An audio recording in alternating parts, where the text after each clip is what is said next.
నమస్కారం city news తెలుగుకు స్వాగతం. ఈనాటి వార్తా విశేషాలు. ప్రజల కష్టాల్లో భాగం పంచుకోవడానికి తాను ఇక్కడికి వచ్చానని సీఎం చంద్రబాబు అన్నారు. ప్రతి ఒక్కరికి న్యాయం జరిగేలా పనులు చేయించాలనేది తన తపన అని పేర్కొన్నారు. పల్నాడు జిల్లా యలమందలో చంద్రబాబు పర్యటించారు. లబ్ధిదారులకు పింఛనీలు పంపిణీ చేశారు. లబ్ధిదారులకు ఇల్లు స్వయంగా సీఎం వెళ్లి వారి కష్టాలను తెలుసుకున్నారు. అనంతరం ఏర్పాటు చేసిన గ్రామ సభలో చంద్రబాబు ప్రసంగించారు.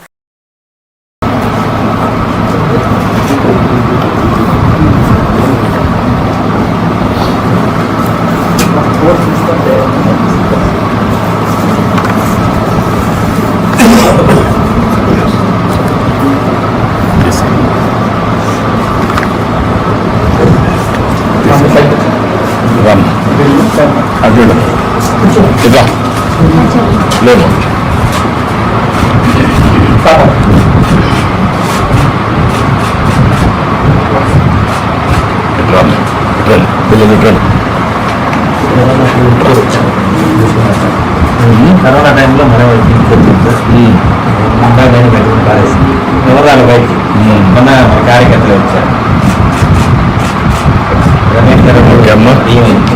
వెరీ గుడ్ అమ్మా. ఓకే అమ్మా.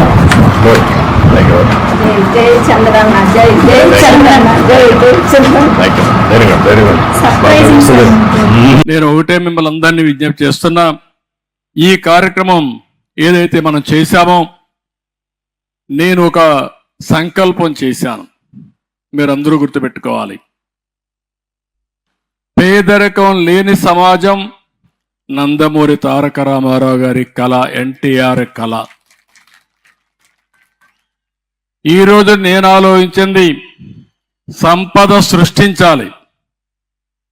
ఆ సంపద సృష్టించడం ఎంత ముఖ్యమో పేదరిక నిర్మూలన కూడా అంతే ముఖ్యం.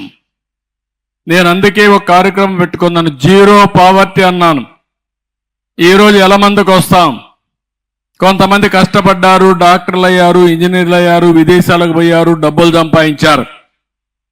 కొంతమంది ఇలాంటి అభాగ్యులు ఉన్నారు, ఇప్పటికి కూడా పేదరికంలో ఉన్నారు, ఇల్లు లేకుండా ఉన్నారు, పూట గడవని పరిస్థితుంది, కష్టాల్లో ఉన్నారు. అందుకే అలాంటి వారికి మనందరం అండగా ఉండడం మన బాధ్యత. నేను అందుకనే మీరు చూస్తే ఈరోజు ఏదైతే పెన్షన్లు ఉన్నాయో ఇవి 64 లక్షల మందికి పెన్షన్లు ఇచ్చే ఏకైక రాష్ట్రం భారతదేశంలో ఆంధ్రప్రదేశ్ రాష్ట్రం. ఎన్టీ రామారావు గారు ప్రారంభించిన స్కీమ్ ఇది. ఆ రోజుల్లో 35 రూపాయలు. 96లో నేను ముఖ్యమంత్రి అయినాక అది 70 రూపాయలు చేశాను. మళ్ళీ అది 200 రూపాయలు అయ్యింది. 200 రూపాయలు 2014 నుంచి 1000 రూపాయలు చేశాను, 2000 రూపాయలు చేశాను. అంటే 200 నుంచి 2000 రూపాయలు చేశానంటే 10 రెట్లు పెంచిన ఏకైక ప్రభుత్వం తెలుగుదేశం. రేషన్ బియ్యం మాయం వ్యవహారంలో వైఎస్ఆర్సీపీ నేత మాజీ మంత్రి పేర్ని నానిపై కేసు నమోదైంది. ఆయన్ను A6 గా చేరుస్తూ మచిలీపట్నం తాలూకా PS లో పోలీసులు కేసు నమోదు చేశారు. పేర్ని నాని ఆదేశాల మేరకే లావాదేవీలు జరిగినట్లు ఆరోపణలు ఉన్నాయి. కేసు నమోదైన నేపథ్యంలో ఆయన పరారీలో ఉన్నారు. త్వరలో పోలీసులు అరెస్ట్ చేసే అవకాశం ఉంది. నమ్మకానికి మోసానికి మధ్య ప్రజలు వ్యత్యాసం చూస్తున్నారని వైఎస్ఆర్సీపీ నేత మాజీ మంత్రి గుడివాడ అమర్నాథ్ అన్నారు. సూపర్ 6 అంటూ మోసం చేసి అధికారంలోకి వచ్చారని మండిపడ్డారు. మంగళవారం ఆయన మీడియా సమావేశంలో మాట్లాడుతూ నిరుద్యోగ యువతను చంద్రబాబు మోసం చేశారని నిలదీశారు. రైతులకు ఇస్తానన్న పెట్టుబడి సాయం 20,000 ఏమైంది? పిల్లలకు ఇవ్వాల్సిన ఫీజు రీఎంబర్స్మెంట్ బకాయిలు పెట్టారు. ఉచిత బస్సు ప్రయాణం అన్నారు, ఎప్పుడు అమలు చేస్తారో చెప్పాలి. ఈ ప్రభుత్వానికి 6 నెలల సమయం ఇస్తామని మొదట్లోనే చెప్పాం. ప్రభుత్వంపై ఒత్తిడి తీసుకువస్తాం. అన్ని జిల్లాల్లో పోరుబాటు ఉధృతం చేస్తాం. వైఎస్ జగన్ ఆదేశాల మేరకు ప్రజల తరపు ప్రభుత్వాన్ని ఎండగడతామని అమర్నాథ్ తెలిపారు. ఈ సంవత్సరంలో ప్రజలు నమ్మకానికి మోసానికి మధ్య వ్యత్యాసం కూడా చూశారు. ఇచ్చినటువంటి మాట నిలబెట్టుకుంటే ఏ రకంగా ప్రభుత్వాలు నడుస్తాయి, నమ్మించి మోసం చేసి ఓట్లు వేయించుకొని అధికారంలోకి వస్తే ప్రభుత్వాలు ఏ రకంగా పనిచేస్తాయి, ఇవన్నీ కూడా ఈ సంవత్సరంలో రాష్ట్రంలో ఉన్నటువంటి ప్రజలందరూ కూడా చూశారు. ముఖ్యంగా పేద ప్రజలు మరింతగా ఈ పరిస్థితులన్నింటినీ కూడా మేము అధికారంలోకి వచ్చిన తర్వాత సచివాలయ వ్యవస్థను కానీ, తద్వారా 1,30,000 మందికి ఉద్యోగ అవకాశాలు కానీ, లేదా గ్రామాల్లో పట్టణాల్లో ప్రజలకి ప్రభుత్వాన్ని చేరువ చేసేటువంటి దానికి వాలంటీర్ వ్యవస్థ ద్వారా వాలంటీర్ వ్యవస్థ ఏ రకంగా పనిచేసిందో, తద్వారా 2.5 లక్షల మంది ఉద్యోగ అవకాశాలు కల్పించేటువంటి కార్యక్రమాన్ని చేశాం. అనేక సంక్షేమ పథకాలు, అమ్మఒడి కానీ, రైతు భరోసా కానీ, వైఎస్ఆర్ ఆసరా కానీ, వైఎస్ఆర్ చేయూత కానీ, ఇలాగ 5 సంవత్సరాల్లో దాదాపు 2,75,000 కోట్ల రూపాయలు డైరెక్ట్ బెనిఫిషరీ ట్రాన్స్ఫర్ ద్వారా పేదవాడికి అందించేటువంటి కార్యక్రమాన్ని చేశాం. ప్రభుత్వ పాఠశాలని నాడు నేడు ద్వారా దాదాపు 10,000 కోట్ల రూపాయలు ఖర్చు పెట్టి ప్రైవేట్ స్కూల్స్ తో ధీటుగా పోటీ పడేటువంటి విధంగా ప్రభుత్వ పాఠశాలను బాగు చేశాం. 17 కొత్త మెడికల్ కాలేజీలు నిర్మాణం చేపట్టాం. రామాయపట్నం పోర్టు కానీ, బందర్ పోర్టు కానీ, లేదా శ్రీకాకుళంలో మూలపేట పోర్టు నిర్మాణాలు దాదాపుగా పూర్తి చేసేటువంటి కార్యక్రమాన్ని చేశాం. మన ఉత్తరాంధ్ర ప్రాంతానికి సంబంధించి భోగాపురం ఇంటర్నేషనల్ ఎయిర్పోర్ట్ ఈరోజు ఏ స్థాయిలో పనులు జరుగుతూ ఉన్నాయో మీరు చూస్తూ ఉన్నారు. దానికి నాంది పలికాం. దేశవ్యాప్తంగా 11 ఇండస్ట్రియల్ కారిడార్లు ఏర్పాటు చేస్తే 3 ఇండస్ట్రియల్ కారిడార్లు కేవలం ఆంధ్ర రాష్ట్రానికి తీసుకొచ్చినటువంటి ఘనత సాధించాం. ఈజ్ ఆఫ్ డూయింగ్ బిజినెస్ లో నెంబర్ 1 స్థానాన్ని మేము అధికారంలో ఉన్నంత కాలం కొనసాగించేటువంటి కార్యక్రమాన్ని చేశాం. ఫిషింగ్ హార్బర్ల నిర్మాణం కానీ, ఫిష్ ల్యాండింగ్ సెంటర్ల నిర్మాణం కానీ, ఇలాగ అనేక రకాలైనటువంటి కార్యక్రమాలు చేసి ఆర్టీసీని ప్రభుత్వంలో విలీనం చేసేటువంటి కార్యక్రమం కానీ, వైద్య రంగంలో దాదాపు 50,000 మందికి ఉద్యోగ అవకాశాలు కల్పించేటువంటి కార్యక్రమాలు కానీ, నాడు నేడు ద్వారా హాస్పిటల్స్ బాగు చేసేటువంటి కార్యక్రమాలు కానీ, ఇన్ని కార్యక్రమాలు చేసినా సరే ప్రజలు దేనివల్ల తిరస్కరించారు, ఎందుకు తిరస్కరించారు, వీటి మీద సమీక్షించుకునేటువంటి దానికి ఈ సంవత్సరంలో వచ్చినటువంటి ఫలితాలు పార్టీ పరంగా పార్టీలో ఉన్నటువంటి బాపట్ల జిల్లా చీరాల మున్సిపల్ సాధారణ సమావేశం అర్ధాంతంగా వాయిదా పడింది. ఎజెండాలో 26 అంశాలు పొందుపరిచిన 1 నుండి 6వ అంశం వరకు ఆమోదం పొందాయి. 7వ అంశంపై వాదోపవాదాలు జరిగి చైర్మన్ సభను వాయిదా వేసినట్లుగా ప్రకటించి సమావేశం మందిరం నుండి వెళ్లిపోయారు.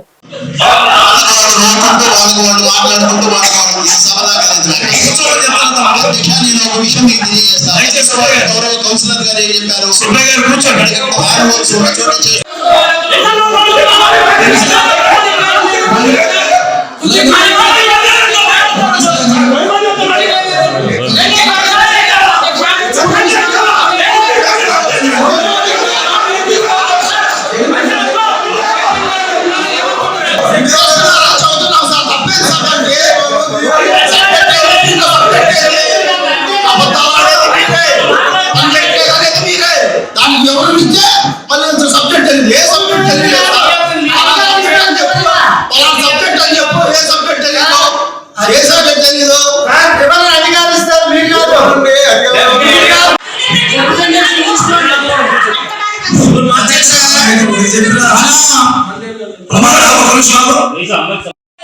ఎవరైతే పార్క్ పెట్టామో స్థానిక ఎమ్మెల్యే గారు మద్దూరు పాల్గొండ గారు పేరు మీద కూడా పార్క్ కట్టండి సార్. అట్లాగే సమస్యగా తయారవుతుంది. అదేదో మీరు మన బీచ్ ఉంది కదా, వైజాగ్ బీచ్ మళ్ళీ అక్కడ పెట్టుకోవచ్చు. మన కుందేరు బాగు చేసి అక్కడ విగ్రహాలు పెట్టుకోవచ్చు కదా. మెయిన్ అంబేద్కర్ గారిది, ఎన్టీఆర్ గారిది, మన వైఎస్ఆర్ గారిది ఉంచేసి కళ్యాణి తీసుకెళ్ళి అక్కడ షిఫ్ట్ చేసుకోండి, పెట్టండి. సామాజిక వర్గానికి చెందిన వాళ్ళు, పార్టీకి చెందిన వాళ్ళు, దాని గతంలో పదవులు చేసిన వాళ్ళు, ఈ ఊర్లో పదవులు లేని వాళ్ళు అనేక మంది వాళ్ళ మీద ప్రేమతో అడిగి జరుగుతూ ఉంది. కాబట్టి ఖచ్చితంగా రాబోయే రోజుల్లో మనకి ఏదైతే చీరాల ముఖద్వారం అయితే ఉందో ఎస్ఎస్ ట్యాంకు, చక్కగా దాని ముందు మనకి మార్జిన్ స్థలం, మన సొంత స్థలం ఉంది. గతంలో కూడా ₹1 కోటి గ్రాంట్ వచ్చింది. ట్యాంకు చుట్టూ కూడా వాకింగ్ ట్రాక్ చేయడానికి. వాకింగ్ ట్రాక్స్ అనేది కాసేపు పక్కన పెడితే ప్రజలకు వచ్చే వాళ్ళకి స్వాగతం పలుకుతూ, వెళ్లే వాళ్ళకి వీడ్కోలు పలుకుతూ చక్కగా పార్క్ ఏర్పాటు చేసి ఇకపై ఎవరు విగ్రహాలు పోయినా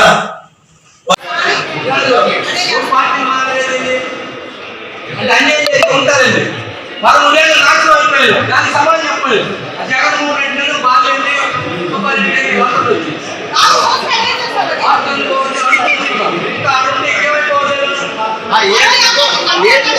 ఏది నిజం మాట్లాడినా పాప ఇక్కడ చైర్మన్ గారికి నచ్చట్లా.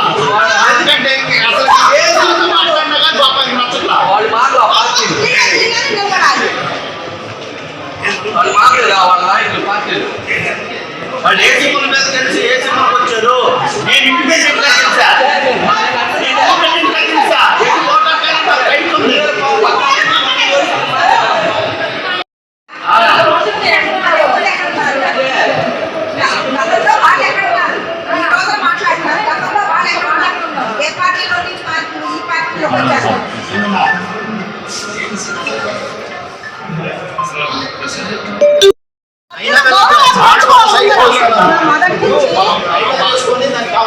సబ్జెక్ట్ లేదంటారు, సబ్జెక్ట్ తెలుసుకొని మాట్లాడారు.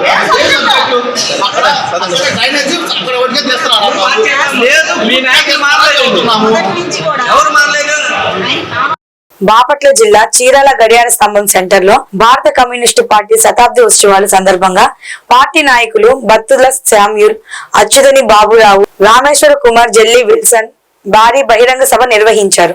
ముఖ్య అతిథిగా హాజరైన కె రామకృష్ణ మాట్లాడుతూ భారతదేశంలో 100 సంవత్సరాలు పూర్తి చేసుకున్న పార్టీలలో రెండవ పార్టీ భారత కమ్యూనిస్టు పార్టీ. భారత కమ్యూనిస్టు పార్టీ ఆవిర్భవించిన ఈ రోజుకి 100 సంవత్సరాలు పూర్తి చేసుకుంది. అధికారంలో ఉన్న భారతీయ జనతా పార్టీ ప్రభుత్వ రంగస్థలంను ప్రైవేట్ పరం చేస్తూ పోతుంది. హిందువులకు, ముస్లింలకు, క్రైస్తవులకు తగాదాలు పట్టడం, మణిపూర్ లో హింస జరుగుతుంటే ఏ రోజు అక్కడికి వెళ్ళలేదు.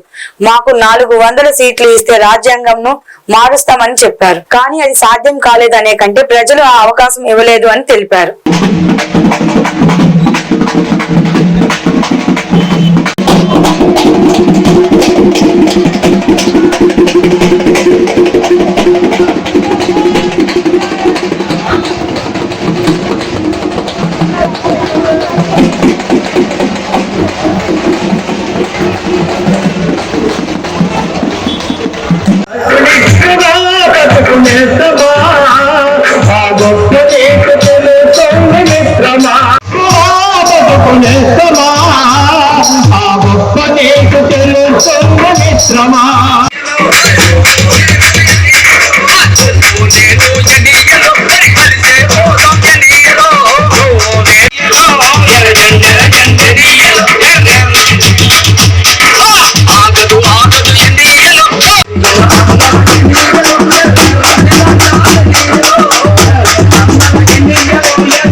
ఈ దేశంలో భూమి కోసం, ముక్తి కోసం జరిగిన పోరాటాల్లో, తెలంగాణ సాయుధ పోరాటంలో అవాళ కమ్యూనిస్ట్ పార్టీ పాల్గొని 4,000 మంది కమ్యూనిస్టులు రక్తదర్పణం గావించి 10 లక్షల ఎకరాల భూములు పేదలకు పంపిణీ చేయడం జరిగింది. అదేవిధంగా చెల్లపల్లి జమీందారుకు వ్యతిరేకంగా పోరాటం జరిగింది.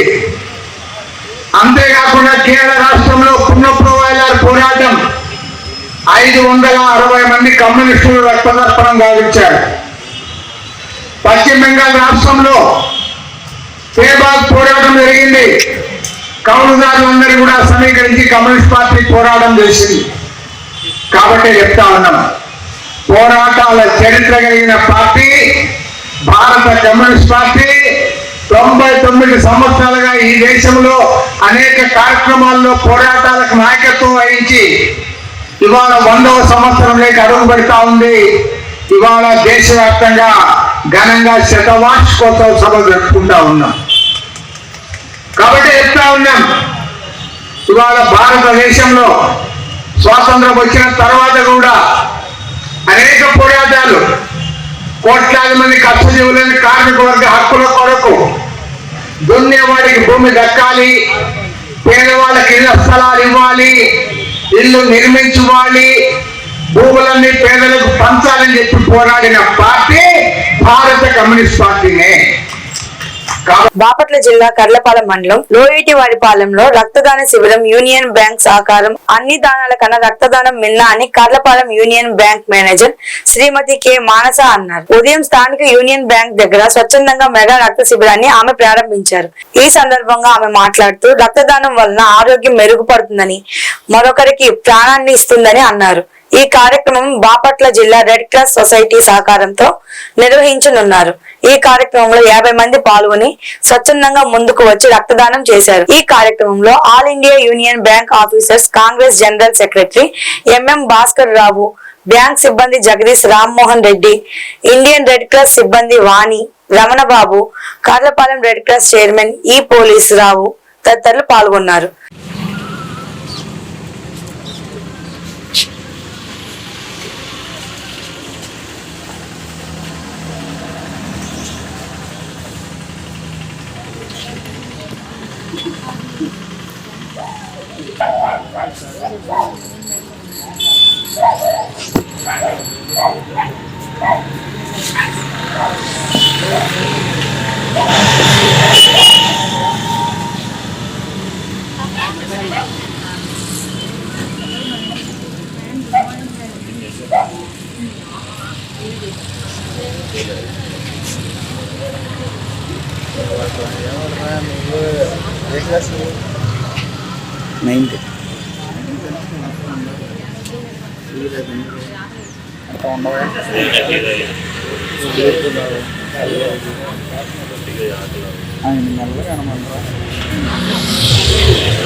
మేడం గారు ఒకసారి తిరిగండి.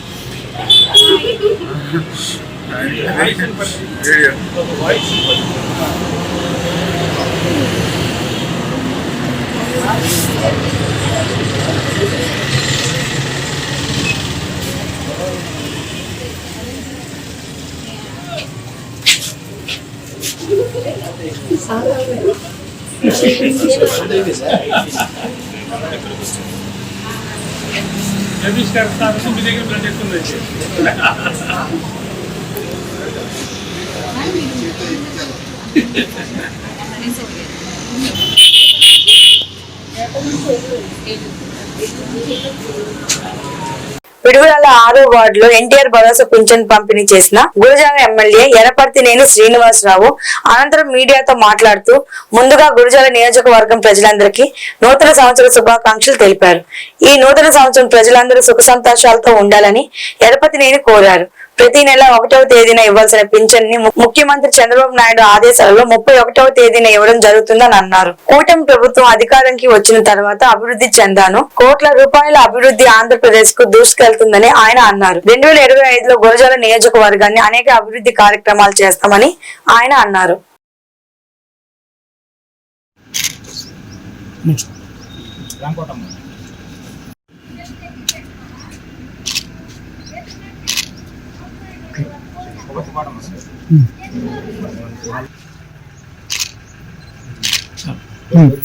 కుమారి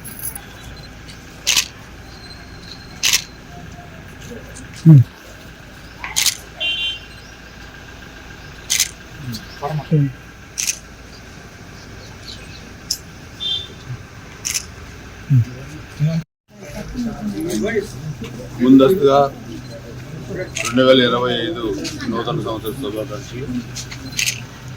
ప్రతి నెల 1వ తారీఖు ఇవ్వాల్సిన పెన్షన్లు 31వ తారీఖునే గౌరవ ముఖ్యమంత్రి గారు నారా చంద్రబాబు నాయుడు గారు ఈరోజు రాష్ట్ర వ్యాప్తంగా కూడా దీన్ని అమలు చేస్తూ ఉన్నారు. ఎందుకంటే కొంత కొత్త సంవత్సరం అధికారులు కానీ ప్రజాప్రతినిధులు అదేవిధంగా పౌరులందరూ కూడా కొత్త సంవత్సరం మరి వేడుకల్లో కానీ లేకపోతే కొత్త సంవత్సరం ఆరంభంలో స్వాగతం పలుకుతూ అనేక కార్యక్రమాలు కూడా పాల్గొంటారు. సో ఎన్నికల ముందు ఇచ్చిన హామీల్లో భాగంగా మరి పెన్షన్ని 3,000 నుంచి 4,000 చేయటం. అంతకుముందు కూడా 2019 ఎన్నికల్లో వైఎస్ఆర్సీపీ జగన్మోహన్ రెడ్డి అప్పుడు దాకా 2,000 రూపాయల పెన్షన్ 3,000 చేస్తా అని ఒకసారి కాకుండా ప్రతి సంవత్సరం పెంచుకుంటూ వచ్చారు. అదేవిధంగా 14లో చంద్రబాబు నాయుడు గారు ముఖ్యమంత్రి అయ్యేసరికి రాష్ట్ర విభజన టైంలో 200 రూపాయల పెన్షన్ ఉంటే దాన్ని 1,000 రూపాయలు అక్కడ నుంచి 2,000 రూపాయలు కూడా చేయడం జరిగింది. సో ఈరోజు ఎన్నికల హామీ నెరవేర్చే దాంట్లో ఈ ప్రభుత్వం ఎన్డీఏ ప్రభుత్వం చిత్తశుద్ధితో పనిచేస్తూ ఉంది. త్వరలో ఇది హౌసింగ్ కానీ లేకపోతే ఈరోజు మనం మీడియాలో కూడా చూసాం, ఉగాది నుంచి ఆర్టీసీ బస్సులో మహిళలు కూడా ఉచిత ప్రయాణం కానీ సో సూపర్ స్టార్స్ కార్యక్రమాలన్నీ కూడా అమలు చేసేదానికి కూడా ప్రభుత్వం సిద్ధంగా ఉంది. అందులో ఉచితంగా సంవత్సరానికి 3 గ్యాస్ సిలిండర్ల పథకం కూడా అది స్టార్ట్ అయింది. రహదారుల నిర్మాణం, అదేవిధంగా హౌసింగ్, ఎలక్ట్రిసిటీ, డ్రింకింగ్ వాటర్, నదుల అనుసంధానం ఇవన్నీ కూడా మనం చూస్తే 1924 మధ్య విచ్ఛిన్నమైపోయిన రాష్ట్రాన్ని మళ్ళీ ట్రాక్ మీద తీసుకొచ్చి ఆర్థిక పరిస్థితిని మళ్ళా పునరుజ్జీవం చేసి ఈ రాష్ట్రాన్ని మళ్ళా అభివృద్ధిలో పరుగులు పెట్టేదానికి ఎన్డీఏ ప్రభుత్వం గౌరవ ముఖ్యమంత్రి నారా చంద్రబాబు నాయుడు పనిచేస్తూ ఉంది. అలాగే మన గురుజాల నియోజకవర్గంలో కూడా 1924 మధ్య జరిగిన విధ్వంసాన్ని సంక్షేమ పింఛన్ల పంపిణీలో ఆంధ్రప్రదేశంలోనే కొత్త చరిత్ర సృష్టించిందన్నారు. ప్రభుత్వం చీఫ్ విప్ వినుకొండ ఎమ్మెల్యే జీవి ఆంజనేయులు ఒకే రోజు 65 లక్షల మందికి ఉదయం 6 గంటలకే తలుపులు తట్టి పింఛన్లు ఇస్తున్నారని, 1వ తేదీ సెలవు వస్తే ముందు రోజే పంచుతున్నారని, దేశంలో మరెక్కడ ఇలాంటి పరిస్థితి లేదన్నారు. మాయ మాటలు చెప్పి గతంలో అధికారంలోకి వచ్చిన వైసీపీ 5 ఏళ్లలో ప్రజలకు 1000 రూపాయలు పెంచితే ఒక్క సంతకంతోనే పింఛన్లు 4000 చేసిన ఘనత చంద్రబాబుది అని కూటమి ప్రభుత్వం ఆదరిస్తున్నారని తెలిపారు. ఈపూరు మండలం ముప్పాలలో సూర్య సీతమ్మ చారిటబుల్ ట్రస్ట్ ఆధ్వర్యంలో నిర్వహించిన రతన్ టాటా జయంతి వేడుకల్లో తదేపా పార్లమెంటరీ పార్టీ నేత, నర్సరావుపేట ఎంపీ లావు శ్రీకృష్ణ దేవరాయలు, చీఫ్ విప్ జీవి ఆంజనేయులు, మాజీ ఎమ్మెల్యే మక్కిన మల్లికార్జునరావు పాల్గొన్నారు. ఈ సందర్భంగా ట్రస్ట్ ఆధ్వర్యంలో 300 మంది విద్యార్థులకు పుస్తకాలు, పెన్నులు, 100 మంది పేద విద్యార్థులకు దుస్తులు, 11 మంది మహిళలకు దుప్పట్లు పంపిణీ చేశారు. రతన్ టాటా చిత్రపటానికి ఘన నివాళులు అర్పించారు.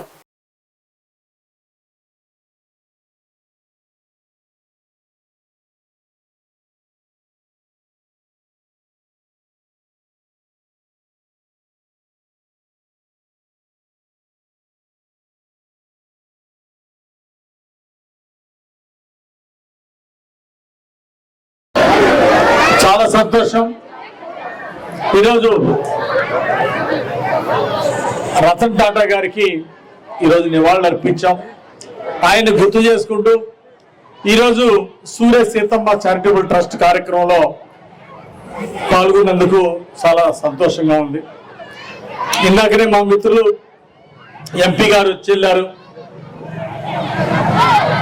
శ్రీకృష్ణదేవరాయలు గారు అనునిత్యం ఈ పార్లమెంట్ యొక్క అభివృద్ధికి, ఈ జిల్లా యొక్క అభివృద్ధికి కృషి చేస్తున్నటువంటి వ్యక్తి మన ఎంపీ గారు శ్రీకృష్ణదేవరాయలు గారు. అలాగే మన వేణుని కంచెటి చంద్రరావు గారి కుమారుడు వేణు ఈరోజు చక్కగా సూర్య సీతమ్మ చారిటబుల్ ట్రస్ట్ ప్రారంభించి అనేక సేవా కార్యక్రమాలు చేయడం ఎంతో అభినందనీయం. కంచెటి చంద్రరావు కూడా సేవా కార్యక్రమాలంటే ఆసక్తి ఉంటాం. అలాగే వారి కుమారుడు తను సంపాదించిన దాంట్లో ఓ 10% సేవా కార్యక్రమాలు ఖర్చు పెట్టాలని నిర్ణయించడం చాలా సంతోషం. ఇంకా భవిష్యత్తులో ఇంకా ఉజ్వల శిఖరాలకు ఎదిగి ఇంకా బాగా వేణు ఇంకా పెద్ద ఎత్తున సేవా కార్యక్రమాలు చేయాలని చెప్పేసి నేను కోరుతున్నాను. అలాగే ఇప్పుడు ఈరోజు గ్రామంలో ఈమెయిల్ సేవలు కానీ అట్లాగే ఇక్కడ అనేక సేవా కార్యక్రమాలు చేస్తున్నారు.